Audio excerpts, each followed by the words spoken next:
ಈ ಅಖಂಡ ಭಾರತದಲ್ಲಿ ಪಾಕಿಸ್ತಾನ ಮತ್ತೆ ಬಾಂಗ್ಲಾದೇಶ ಇದ್ದರೂ ಸಹ ಅವ್ರು ಯಾವತ್ತೂ ಸಹ ನಮ್ಮ ದೇಶದ ಪರವಾಗಿ ನಿಂತಿಲ್ಲ. ರಾಷ್ಟ್ರೀಯವಾದ ಇಲ್ಲವೇ ಇಲ್ಲ, ಮತ್ತೆ ಅವರು ದೇಶದ ಮುಖ್ಯವಾಹಿನಿಯಲ್ಲಿ ಬರೋದೇ ಇಲ್ಲ. ಆದ್ರಿಂದ ಇದು ದೇಶದ ಗಂಡಾಂತರ. ನಾನು ಈ ವಿಚಾರವನ್ನು ಇನ್ನೂ ಬೇರೆ ಚಾನಲ್ಗಳಲ್ಲೂ ಹೇಳಿದ್ದೇನೆ.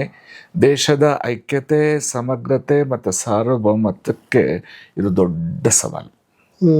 ಜನಸಂಖ್ಯೆ ಸ್ಫೋಟ ಆಗುತ್ತೆ, ಇವ್ರ ಸಂಖ್ಯೆ ಜಾಸ್ತಿ ಆಗುತ್ತೆ.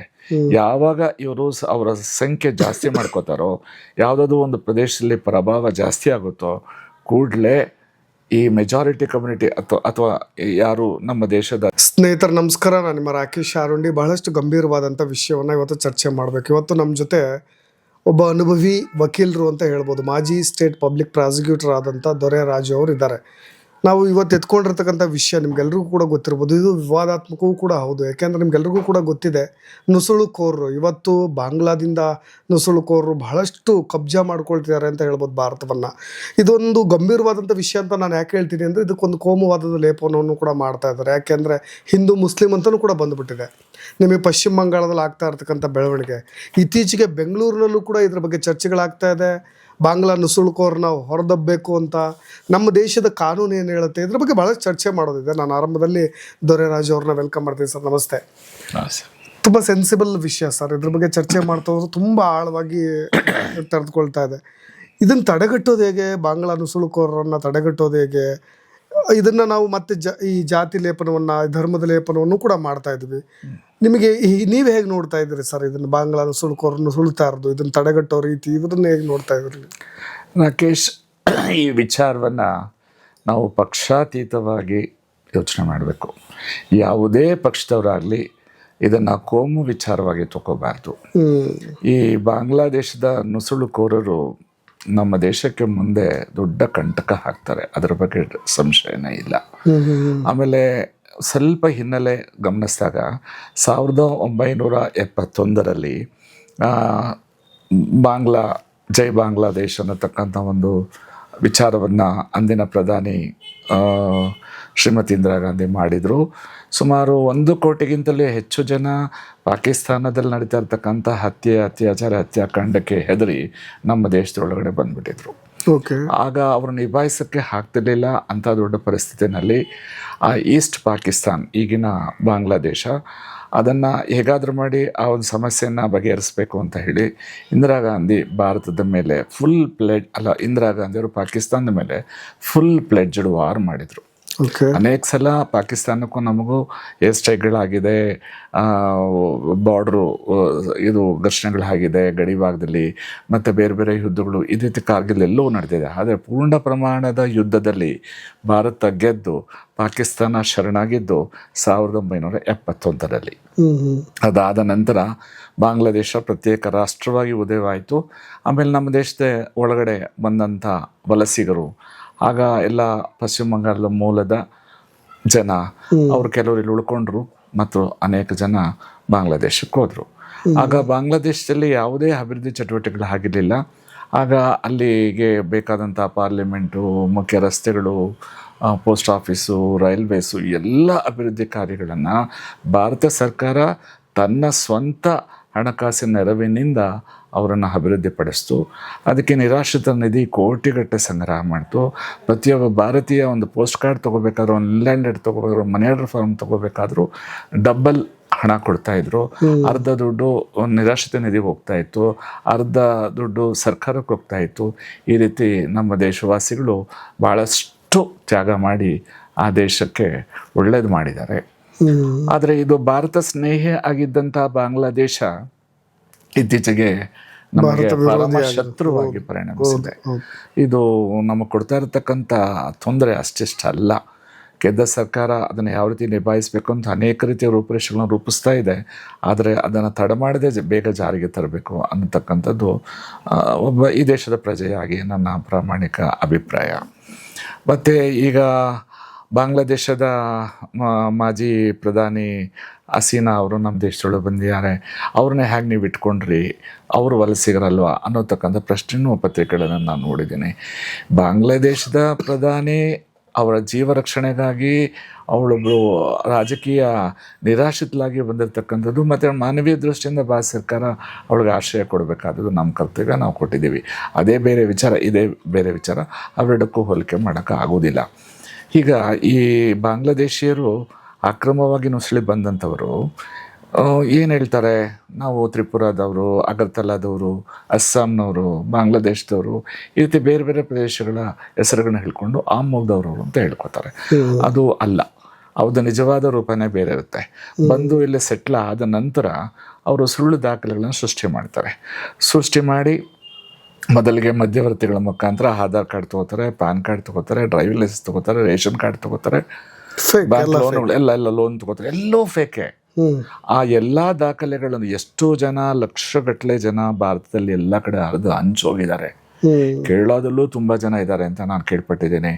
ಆಮೇಲೆ ಬಾಂಗ್ಲಾದೇಶದಲ್ಲಿ, ಪಶ್ಚಿಮ ಬಂಗಾಳದಲ್ಲಿ ಅರ್ಧದಷ್ಟು ಜನ ಅವರೇ ಇದ್ದಾರೆ. ಆದರೆ ಮಮತಾ ಬ್ಯಾನರ್ಜಿ 2005ರಲ್ಲಿ ಬಹುಶಃ ಅವರು ಲೋಕಸಭಾ ಸದಸ್ಯರಾಗಿದ್ದಾಗ, ನನ್ನ ವರ್ಷ ಮರ್ತೋಗಿದೆ, ಪಾರ್ಲಿಮೆಂಟಲ್ಲಿ ಅವರು ದೊಡ್ಡ ಗಲಾಟೆ ಮಾಡಿ ವಲಸಿಗರ ವಿರುದ್ಧ ಭಾರಿ ಪ್ರಮಾಣದ ಚೀರಾಟ, ಕೂಗಾಟ ಎಲ್ಲ ಮಾಡಿ ಕೆಲವು ಏನು ಕಾಗದ ಪತ್ರಗಳು ತಗೊಂಡು ಸ್ಪೀಕರ್ ಅವರ ಟೇಬಲ್ ಹೋಗಿ ಎಸೆದು ನನಗೆ ನೆನಪಿದೆ. ಆ ರೀತಿ ವಲಸಿಗರ ವಿರುದ್ಧ ಮಾತಾಡ್ತಿದ್ದಂತಹ ಮಮತಾ ಬ್ಯಾನರ್ಜಿ, ಇಂದಿನ ಪಶ್ಚಿಮ ಬಂಗಾಳದ ಮುಖ್ಯಮಂತ್ರಿ, ಈಗ ತದ್ವಿರುದ್ಧ ನಿಲುವನ್ನು ಹೊಂದಿದ್ದಾರೆ. ಇತ್ತೀಚೆಗೆ ಅವರು ವಕೀಲರಾಗಿದ್ದಂಥವರು, ವಕೀಲಿ ವೃತ್ತಿ ಇದೆ, ವಕೀಲಿ ಪದವಿ ಇದೆ, ಅವರು ಸುಪ್ರೀಂ ಕೋರ್ಟಲ್ಲಿ ಹೋಗಿ ಮುಖ್ಯ ನ್ಯಾಯಮೂರ್ತಿಗಳ ಮುಂದೆ ಒಬ್ಬ ರಾಜ್ಯದ ಮುಖ್ಯಮಂತ್ರಿಯಾಗಿ ಪ್ರಥಮ ಬಾರಿಗೆ ಅವರು ಕೋರ್ಟ್ ಮುಂದೆ ಅಪಿಯರ್ ಆಗಿ ವಕೀಲರಾಗಿ ವಾದ ಮಾಡಿದ್ದು ಒಂದು ರೀತಿಯಲ್ಲಿ ಸ್ವಾಗತಾರ್ಹ, ಇನ್ನೊಂದು ರೀತಿಯಲ್ಲಿ ಅದು ಕಾನೂನಿನ ತೊಡಕುಗಳು ಒಳಪಡುತ್ತೆ. ಒಬ್ಬ ರಾಜ್ಯದ ಮುಖ್ಯಮಂತ್ರಿ ಆಗಿ ಅವರು ಕಾರ್ಯನಿರ್ವಹಿಸುವ ಸಂದರ್ಭದಲ್ಲಿ ಬಾರ್ ಕೌನ್ಸಿಲ್ ಅವರು ಕೊಟ್ಟಿರ್ತಕ್ಕಂಥ ಸನ್ನದ್ದು ಹೆಚ್ಚು ಕಮ್ಮಿ ಸಸ್ಪೆಂಡ್ ಆಗಿರುತ್ತೆ. ಅವರು ವಕೀಲವೃತ್ತಿ ಮಾಡಬೇಕಾದ್ರೆ ಪುನಃ ಅದನ್ನು ರಿವೈವ್ ಮಾಡ್ಕೊಂಡು ಬರಬೇಕು. ಅದು ರಿವೈವ್ ಮಾಡ್ಕೊಂಡಿದ್ದಾರೆ ಇಲ್ಲೋ ನಮಗೆ ಅದ್ರ ಬಗ್ಗೆ ಏನೂ ಮಾಹಿತಿ ಇಲ್ಲ. ಮತ್ತು ಸುಪ್ರೀಂ ಕೋರ್ಟಲ್ಲಿ ವಾದ ಮಾಡಿದ್ದನ್ನು ನಾವು ಕೇಳಿದ್ವಿ. ಅವರು ಹೇಳ್ತಕ್ಕಂಥ ವಿಚಾರ, ವೋಟರ್ ಲಿಸ್ಟಲ್ಲಿ ಇರ್ತಕ್ಕಂಥ ಸಣ್ಣ ಪುಟ್ಟ ತಪ್ಪುಗಳಿಗೆ, ಸ್ಪೆಲ್ಲಿಂಗ್ ಮಿಸ್ಟೇಕ್ಗಳಿಗೆ, ಆ ನಂಬರ್ಗಳ ವ್ಯತ್ಯಾಸಗಳನ್ನ ಅದನ್ನೇ ಉಪಾಯ ಮಾಡಿಕೊಂಡು, ಅದನ್ನೇ ನೆಪ ಮಾಡಿಕೊಂಡು ಚುನಾವಣಾ ಆಯೋಗ ಎಲ್ಲ ಮತದಾರರ ಪಟ್ಟಿಯ ತೀವ್ರ ಪರಿಷ್ಕರಣೆ ಮಾಡ್ತಾ ಇದೆ.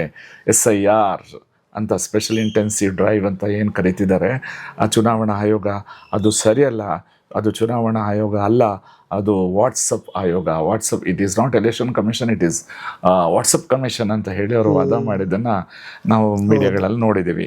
ಅಂದರೆ ಇವರು ಓಟ್ಗೋಸ್ಕರವಾಗಿ, ಪೊಲಿಟಿಕಲ್ ಮೈಲೇಜ್ಗೋಸ್ಕರವಾಗಿ ತನ್ನವನ್ನೇ ಮರೆತು ಬಿಟ್ಟಿದ್ದಾರೆ. ದ್ವಂದ್ವ ನಿಲುವನ್ನು ತಾಳ್ತಾ ಇದ್ದಾರೆ, ವಲಸಿಗರ ಪರವಾಗಿ ನಿಂತಿದ್ದಾರೆ. ಇದು ದೇಶಕ್ಕೆ ಮುಂದೆ ಒಳ್ಳೆಯದು ಮಾಡೋದಿಲ್ಲ. ಆದ್ದರಿಂದ ಕೇಂದ್ರ ಸರ್ಕಾರ ಏನು ಮಾಡಬೇಕು ನನ್ನ ಅಭಿಪ್ರಾಯದಲ್ಲಿ, ಯಾರ್ಯಾರು ವಲಸಿಗರು ದೇಶದೊಳಗೆ ಬಂದಿದ್ದಾರೆ, ಬೆಂಗಳೂರಲ್ಲೂ ಸುಮಾರು, ಕರ್ನಾಟಕದಲ್ಲಿ 25 ಲಕ್ಷ ಜನ ಇದ್ದಾರೆ ಅಂತ ಅಂದಾಜಿದೆ. ಭಾರತದಲ್ಲಿ ಅಂದಾಜು ಎಷ್ಟು ಕೋಟಿ ಇರಬಹುದು? ಸುಮಾರು 1-2 ಕೋಟಿ ಇರಬಹುದು. ಆಮೇಲೆ ಕೇರಳದಲ್ಲೂ ಎಲ್ಲ ಕಡೆ ಸ್ಟೇಟ್ಗಳಲ್ಲಿ ಬೇರೆ ಬೇರೆ ಕೆಲಸ ಮಾಡ್ತಿರೋರೆ. ಯಾವುದೇ ಅಪಾರ್ಟ್ಮೆಂಟ್ಗೆ ಹೋದಾಗ ಅಲ್ಲಿ ಸೆಕ್ಯೂರಿಟಿ ಗಾರ್ಡ್ಗಳು ಅವರೇ, ಯಾವುದೇ ಹೋಟ್ಲ್ಗಳಿಗೆ ಹೋದಾಗ ಅವರೇ, ಎಲ್ಲ ಕಡೆ ಅವ್ರದ್ದು ಹರಿದು ಹಂಚೋಗಿದ್ದಾರೆ. ಬಟ್ ಕಾಣಿಸಿಲ್ಲ, ಎದ್ದು ಕಾಣಲ್ಲ. ಕಾರಣ ಏನು ಅಂದರೆ ಆ ರೀತಿ ದಾಖಲೆಗಳನ್ನು ಅವ್ರು ಮಾಡ್ಕೊಂಡಿದ್ದಾರೆ. ಈಗ ಆ ದೇಶದ ಪ್ರಜೆಗಳು ಈ ದೇಶಕ್ಕೆ ಬಂದಾಗ ಕಾನೂನು ಪ್ರಕಾರವಾಗಿ ಪೌರತ್ವವನ್ನು ಪಡಿಬೇಕು, ಪಾಸ್ಪೋರ್ಟ್ ತಗೋಬೇಕು, ವೀಸಾ ತಗೋಬೇಕು, ಇಲ್ಲಿ ಸ್ಟೇ ಮಾಡಬೇಕು, ಆ ವೀಸಾ ಪೀರಿಯಡ್ ಮುಗಿದಲ್ಲಿ ವಾಪಸ್ ಹೋಗ್ಬೇಕು, ಸಿಟಿಸನ್ಶಿಪ್ ಆ್ಯಕ್ಟ್ ಫಾಲೋ ಮಾಡಬೇಕು, ಫಾರಿನರ್ಸ್ ಆ್ಯಕ್ಟ್ ಫಾಲೋ ಮಾಡಬೇಕು. ಇದು ಯಾವುದು ಮಾಡದೆ ದಾಖಲೆಗಳನ್ನು ತಿರುಚಿ, ಅಂದರೆ ಫೋರ್ಜರಿ ಮಾಡಿ, ಮಿಸ್ರೆಪ್ರೆಸೆಂಟೇಷನ್ ಮಾಡಿ, ಮಿಸ್ಯೂಸಿಂಗ್ ದಿ ಫೋರ್ಜರ್ ಡಾಕ್ಯುಮೆಂಟ್ಸ್, ಇವೆಲ್ಲ ಗಂಭೀರ ಸ್ವರೂಪದ ಅಪರಾಧಗಳು. ಲೀಗಲಿ ಏನು ಹೇಳುತ್ತೆ ಸರ್? ನಾನು ಅಗೇನ್ ಬರ್ತೀನಿ. ಬಾಂಗ್ಲಾದೇಶದಿಂದ ನಮ್ಮ ಭಾರತಕ್ಕೆ ಬರ್ಬೇಕಂದ್ರೆ ನಾರ್ಮಲಿ ಪಾಸ್ಪೋರ್ಟ್ ಇದ್ರೆ ಸಾಕ ಅಥವಾ ವೀಸಾ ಬೇಕಾಗುತ್ತಾ? ಏನು ಹೇಳುತ್ತೆ ನಮ್ಮ ಪೌರತ್ವ ಕಾಯ್ದೆ ಬಾಂಗ್ಲಾದೇಶಕ್ಕೆ ಹೋಲಿಸ್ಕೊಂಡು? ಹೌದು, ಪಾಸ್ಪೋರ್ಟು ತಗೊಂಡು, ವೀಸಾ ತಗೊಂಡು, ಟೂರಿಸ್ಟ್ ವೀಸಾ ಆಗೋ, ಬೇರೆ ಯಾವುದೋ ಉದ್ಯೋಗದ ವೀಸಾ ಆಗೋ ಬರಬೇಕು. ಬಂದ ನಂತರ ಅವರು ಈ ದೇಶದ ಪ್ರಜೆ ಆಗಬೇಕು. ಪ್ರಜೆ ಆಗಬೇಕಾದ್ರೆ ಕಾನೂನಿನ ವ್ಯಾಪ್ತಿಗೆ ಒಳಪಡಬೇಕು. ಅವ್ರು ಯಾವುದೂ ಮಾಡ್ಕೊಂಡಿಲ್ಲ. ಅವ್ರು ತಂದಿರೋ ದಾಖಲೆಗಳೆಲ್ಲ ಏಜೆಂಟ್ಗಳ ಮುಖಾಂತರವಾಗಿ ಹಣ ಕೊಟ್ಟು ಸುಳ್ಳು ಆಧಾರ್ ಕಾರ್ಡ್ ಪಡೆದಿದ್ದಾರೆ, ಸುಳ್ಳು ಪ್ಯಾನ್ ಕಾರ್ಡ್ ಪಡೆದಿದ್ದಾರೆ, ಸುಳ್ಳು ಡ್ರೈವಿಂಗ್ ಲೈಸೆನ್ಸ್ ಪಡೆದಿದ್ದಾರೆ, ಸುಳ್ಳು ರೇಷನ್ ಕಾರ್ಡ್ ಪಡೆದಿದ್ದಾರೆ. ಇಲ್ಲಿ ಈ ದೇಶದ ಪ್ರಜೆಗಳು ತೆರಿಗೆದಾರರು ಇಷ್ಟೆಲ್ಲ ಕಷ್ಟಗಳನ್ನು ಪಟ್ಟು ದೇಶವನ್ನು ಅಭಿವೃದ್ಧಿಗೊಳಿಸ್ತಿರುವಾಗ ಸುಖ ಸುಮ್ಮನೆ ಅವರು ಒಳಗಡೆ ಬಂದು ಈ ರೀತಿ ಮೋಸದಿಂದ ವಂಚನೆಯಿಂದ ನಮ್ಮ ದೇಶದ ಪ್ರಜೆಗಳಾಗಿ ಸುಳ್ಳು ದಾಖಲೆ ಸೃಷ್ಟಿ ಮಾಡಿಕೊಂಡು ಜನಸಂಖ್ಯೆ ಹೆಚ್ಚಿಸ್ಕೊಂಡು ನಾಳೆ ದಿವಸ ದೊಡ್ಡ ಸಮಸ್ಯೆಗೆ ಕಾರಣ ಆಗುತ್ತೆ. ಇದು ವಲಸೆ ಯಾಕೆ ಬಾಂಗ್ಲಾದೇಶನೇ ಯಾಕೆ ಸರ್, ಬೇರೆ ರಾಷ್ಟ್ರಗಳಿಂದ ಯಾಕಿಲ್ಲ ಜಾಸ್ತಿ? ಅಲ್ಲ ಈ ನಾವು 2-3 ವಿಚಾರವನ್ನು ಗಮನಿಸಬೇಕು. ಈಗ ನೇಪಾಳ ಇರ್ಬೋದು, ಭೂತಾನ ಇರ್ಬೋದು, ಶ್ರೀಲಂಕಾ ಇರ್ಬೋದು, ಈ ಎಲ್ಲ ದೇಶಗಳಿಂದ ನಮ್ಮ ದೇಶಕ್ಕೆ ಬರ್ತಾರೆ. ಅವ್ರಿಗೂ ನಮಗೂ ವೈರುಧ್ಯ ಇಲ್ಲ, ಆಚಾರ ವಿಚಾರಗಳು ಹೆಚ್ಚು ಕಮ್ಮಿ ಸಮಾನತೆ ಇರುತ್ತೆ.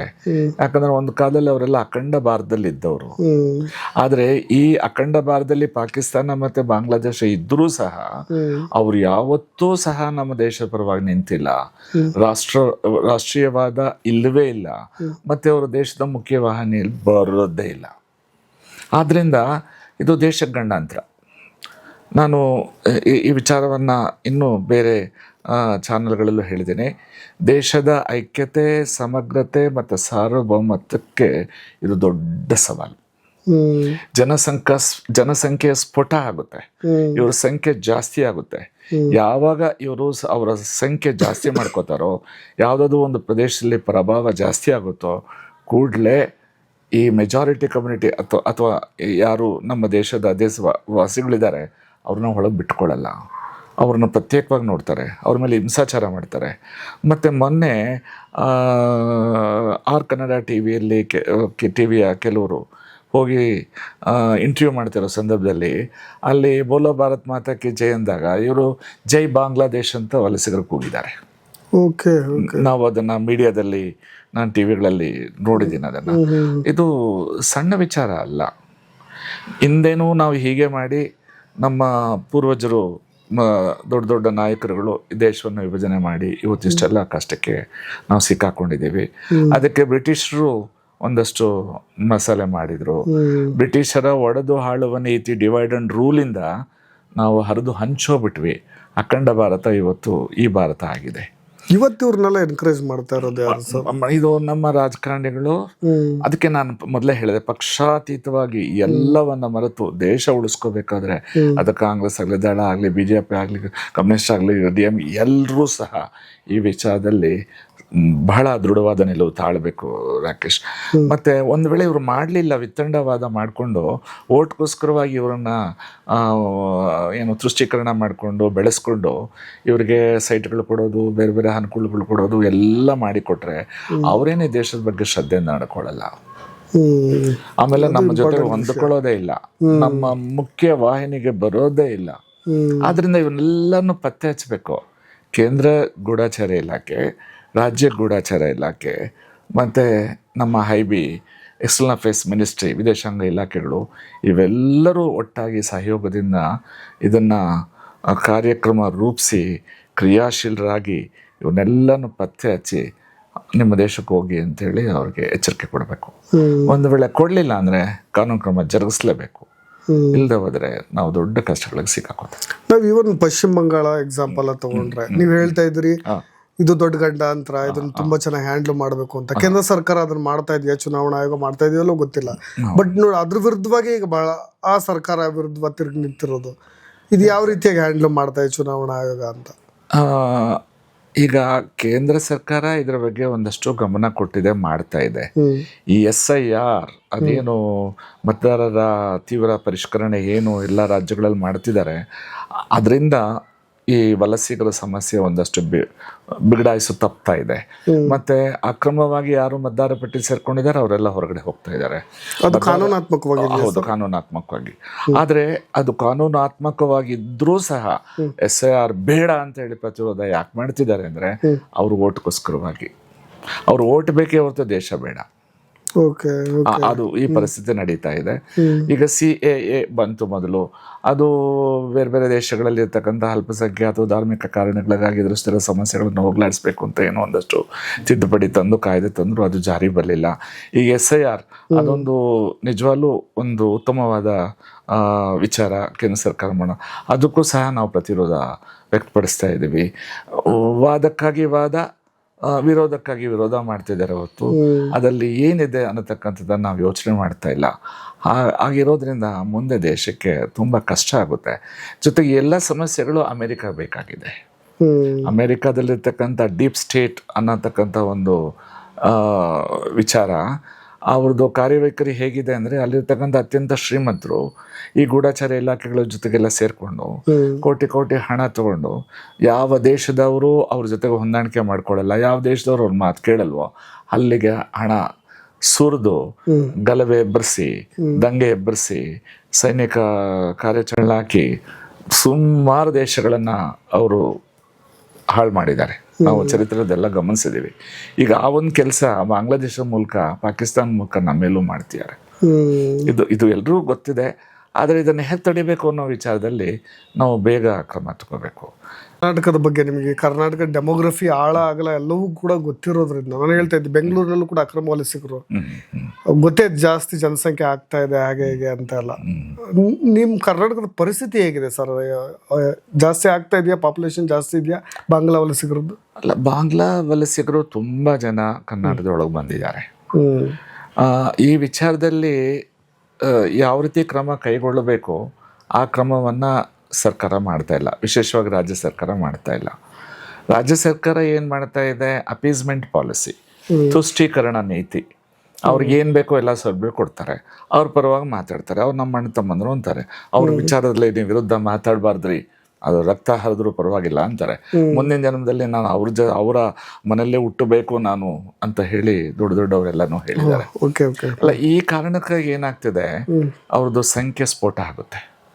ಮತ್ತು ಸಾಂಸ್ಕೃತಿಕವಾಗಿ, ಧಾರ್ಮಿಕವಾಗಿ, ರಾಜಕೀಯವಾಗಿ ಮುಂದೆ ಭೀಕರ ಪರಿಣಾಮ, ಬೀಭತ್ಸ ಪರಿಣಾಮ ಬೀರುತ್ತೆ.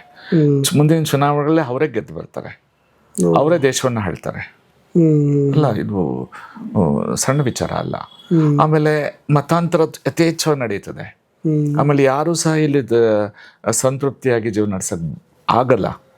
ಆಮೇಲೆ ಈಗಾಗಲೇ ನಾವು ಸುಮಾರು ಪ್ರಕರಣಗಳು ನೋಡ್ತಾ ಇದ್ದೀವಿ. ಇವತ್ತು ಬೆಳಗ್ಗೆ ನಾನು ಪ್ರಕರಣ ನೋಡಿದೆ, ವಿಡಿಯೋ ನೋಡಿದೆ. ಬಲವಂತವಾಗಿ ತಕೊಂಡು ಹೋಗ್ತಾರೆ, ಮತಾಂತರ ಮಾಡ್ತಾರೆ, ಜಾತಿ ಕೆಡಿಸ್ತಾರೆ, ನಮ್ಮ ಆಚಾರ ವಿಚಾರಗಳನ್ನು ಅಳವಡಿಸ್ಕೊಳ್ಳೋಕ್ಕೆ ಬಿಡೋದಿಲ್ಲ. ಹಾಗೆ ಮಾಡಿದಾಗ ನಮಗಿರೋದೇ ಇದೊಂದು ದೇಶ, ನಾವು ಈ ದೇಶದ ನಿವಾಸಿಗಳು, ವಾಸಿಗಳು. ನಾವೆಲ್ಲಿಗೆ ಹೋಗ್ಬೇಕು, ನಾವು ಹೇಗೆ ಬದುಕಬೇಕು, ನಮ್ಮನ್ನು ನಾವು ಉಳಿಸ್ಕೊಂಡು ತಾನೆ ಬೇರೆಯವ್ರು ನಾವು ಆತಿಥ್ಯ ಕೊಡೋಕ್ಕೆ. ಅವ್ರು ಬೇಕು ನಮಗೆ. ಈಗ ನೀವು ಆಗಲೇ ಒಂದು ಪ್ರಶ್ನೆ ಕೇಳಿದ್ರಿ, ಬೇರೆ ದೇಶದವರೆಲ್ಲ ಬರಲ್ವಾ? ಬೇರೆ ದೇಶದವ್ರು ಬರ್ತಾರೆ, ಇಲ್ಲಿ ಹೊಂದ್ಕೋತಾರೆ, ಮುಖ್ಯವಾಹಿನಿಲಿ ಭಾಗವಹಿಸ್ತಾರೆ. ಆದರೆ ಈ ಎರಡೂ ರಾಷ್ಟ್ರಗಳವರು ಮಾತ್ರ ಹೊಂದ್ಕೊಳ್ಳಲ್ಲ. ಏನು ಮಾಡಿದ್ರು ಮುಖ್ಯವಾಹಿನಿಲಿ ಕೆಲವೇ ಬೆರಳೆಣಿಕೆ ಜನ ದೇಶ ಪ್ರೇಮಿಗಳಾಗಿ ಈ ದೇಶಕ್ಕೆ ಕೊಡುಗೆ ಕೊಟ್ಟು ಅವರೊಂದಷ್ಟು ಕೆಲಸ ಮಾಡಿದ್ದಾರೆ. ಭಾಳ ಕಡಿಮೆ ಶೇಕಡಾವಾರು ಜನ. ಆದರೆ ಬಹುಸಂಖ್ಯಾತರು, ಆ ವಲಸಿಗರು, ಅವ್ರಿಗೆ ಪ್ರೋತ್ಸಾಹ ಕೊಡ್ತಕ್ಕಂಥವ್ರು ನಮ್ಮ ಜೊತೆ ಹೊಂದ್ಕೊಳ್ಳೋದೇ ಇಲ್ಲ, ಹೊಂದ್ಕೋತಾರೆ ಅಂತ ಯಾರಾದರೂ ಭಾವಿಸಿದ್ರೆ ಅದು ದೊಡ್ಡ ಪ್ರಮಾದ. ಇವ್ರು ಕೇವಲ ಬದುಕನ್ನು ಆರಿಸಿ ಜೀವನ ಕಟ್ಕೊಳ್ಳೋಕ್ಕೆ ಅಂತ ಬಂದವರು, ಇವರಿಂದ ಏನಾದರೂ ಹಾನಿ ಇದೆಯಾ ಸರ್ ದೊಡ್ಡ ಮಟ್ಟದಲ್ಲಿ? ಇವರು ಪ್ರಾರಂಭದಲ್ಲಿ ಉದ್ಯೋಗ ಅರಸಿ ಬರ್ತಾರೆ. ಅಲ್ಲಿ ಇರ್ತಕ್ಕಂಥ ಬಡತನ, ಆರ್ಥಿಕ ಸಮಸ್ಯೆಗಳಿಗೆ ಒಂದು ಉಪಾಯ, ಮತ್ತು ಇಲ್ಲಿ ಶಾಂತವಾಗಿರ್ಬೋದು, ಚೆನ್ನಾಗಿರ್ಬೋದು, ಭಾರತದಲ್ಲಿ ಎಲ್ಲ ಜನ ಎಲ್ಲರನ್ನೂ ಸ್ವೀಕರಿಸ್ತಾರೆ ಅನ್ನೋ ಕಾರಣಕ್ಕೆ ಬರ್ತಾರೆ. ಆದರೆ ಬಂದ ನಂತರ ಇಲ್ಲಿ ಸೆಟ್ಲ್ ಆದಮೇಲೆ ಮುಂದೆ ನಮ್ಮ ಪರಮ ಶತ್ರುಗಳು, ಕಾನೂನು ಪಾಲಿಸಲ್ಲ. ನೀವು ನೋಡ್ತಿರಲ್ಲ, ಸ್ಕೂಟರ್ಗಳಲ್ಲಿ ಹೆಲ್ಮೆಟ್ ಇಲ್ಲ, 3-4 ಜನ ಒಂದು ಸ್ಕೂಟರ್ಲ್ಲಿ ಓಡಾಡ್ತಾರೆ. ಪೊಲೀಸ್ ಅವ್ರ ಕೈ ನಿಲ್ಸೋದೇ ಇಲ್ಲ, ಅವ್ರ ಮೇಲೆ ತಳ್ಕೊಂಡು ಹೋಗ್ತಾರೆ. ಅಂದರೆ ಒಂದು ಕಾಲದಲ್ಲಿ ಹೇಗಿತ್ತು ನಮ್ಮ ರಾಜ್ಯ, ಇವತ್ತು ಹೇಗಾಗಿದೆ.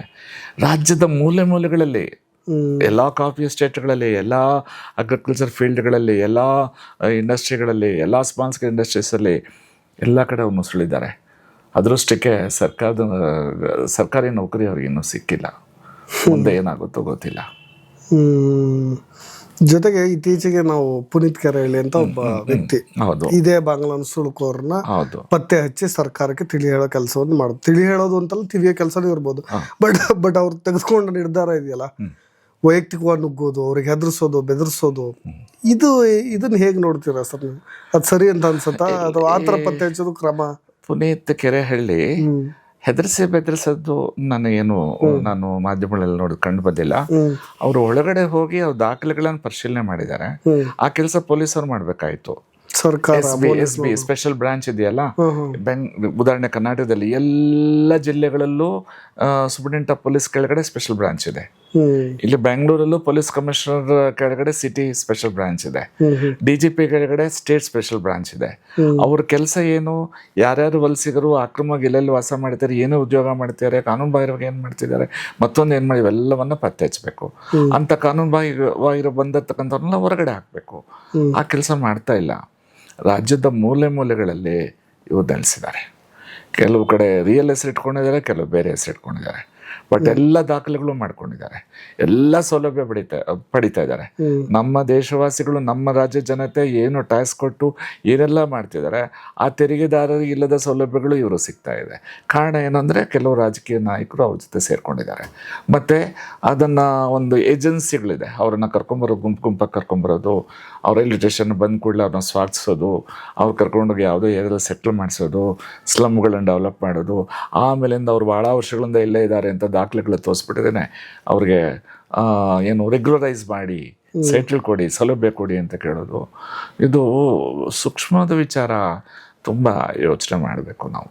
ಜೊತೆಗೆ ಅಕ್ರಮ ನುಸುಳುಕೋರನ್ನ ತಡೆ ಹಿಡಿಯೋ ಕೆಲಸ ಇಲ್ಲ ಜಾಸ್ತಿ ಗಂಭೀರವಾಗಿ ಸೀರಿಯಸ್ ಆಗಿ ನಡೀತಾ ಇರೋದ್ರಿಂದ ಕಾರ್ಯಾಚರಣೆ ವಿಚಾರದಲ್ಲಿ ಆಗಿರ್ಬೋದು, ಪಶ್ಚಿಮ ಬಂಗಾಳದಲ್ಲಿ ತೆಗೆದುಕೊಳ್ತಾ ಇರೋ ನಿರ್ಧಾರಗಳಾಗಿರ್ಬೋದು, ನಮ್ಮ ಬಾಂಗ್ಲಾದೇಶದಲ್ಲಿ ಹಿಂದೂಗಳಿಗೆ ಸಮಸ್ಯೆ ಆಗ್ತಾ ಇದೆ ಸರ್. ಅಲ್ಲಿ ಚಿತ್ರಹಿಂಸೆ, ಅದು ನಿನ್ನೆ ನಾನು ಪತ್ರಿಕೆಯಲ್ಲಿ ನೋಡಿದೆ. ನಿನ್ನೆ ಅಲ್ಲೋರು ಯಾವುದೋ ಪ್ರೊಫೆಸರ್ನ ನಿನ್ನೆ ಹಿಂದೂ ಪ್ರೊಫೆಸರ್ನ ಕೊಲೆ ಮಾಡಿದ್ದಾರೆ. ಅಲ್ಲಿ ತುಂಬಾ ನಡೀತಾ ಇದೆ. ಬೆಂಕಿ ಹಾಕೋದು, ಹೊಡಿಯೋದು, ಓಡಿಸೋದು. 23-24% ಇದ್ದಂಥ ಹಿಂದೂಗಳು ಇವತ್ತು 8% ಆಗಿದ್ದಾರೆ ಬಾಂಗ್ಲಾದೇಶದಲ್ಲಿ. ಅವರು ಇಸ್ಲಾಮಿಕ್ ಕಂಟ್ರಿ ಅಂತ ಡಿಕ್ಲೇರ್ ಮಾಡ್ಕೋತಾ ಇದ್ದಾರೆ. ಪಾಕಿಸ್ತಾನ ಇಸ್ಲಾಮಿಕ್ ಕಂಟ್ರಿ ಆಗೋಗಿದೆ. ಭಾರತನೂ ಆಗುತ್ತೆ ಅಂತ ಅನ್ಸಲ್ವ ಸರ್? ಮುಂದಕ್ಕೆ ಹೀಗೆ ಬಿಟ್ರೆ ಇನ್ನೊಂದು 23 ವರ್ಷದಲ್ಲಿ ತೊಂದರೆ ಆಗುತ್ತೆ. ಅದನ್ನು ನಾನು ತುಂಬ ಏನು ಕಂಠಾಘೋಷವಾಗಿ ನಾನು ಹೇಳೋಕ್ಕಾಗಲ್ಲ, ಬಟ್ ಹಾಗೆ ಆಗುತ್ತೆ. ಅಂಥ ಸಂದರ್ಭದಲ್ಲಿ ಮುಂದೆ ನಮ್ಮ ಮುಂದಿನ ಸಂತತಿ, ಇಂದಿನ ಸಂತತಿಗೆ ಶಾಪ ಹಾಕುತ್ತೆ.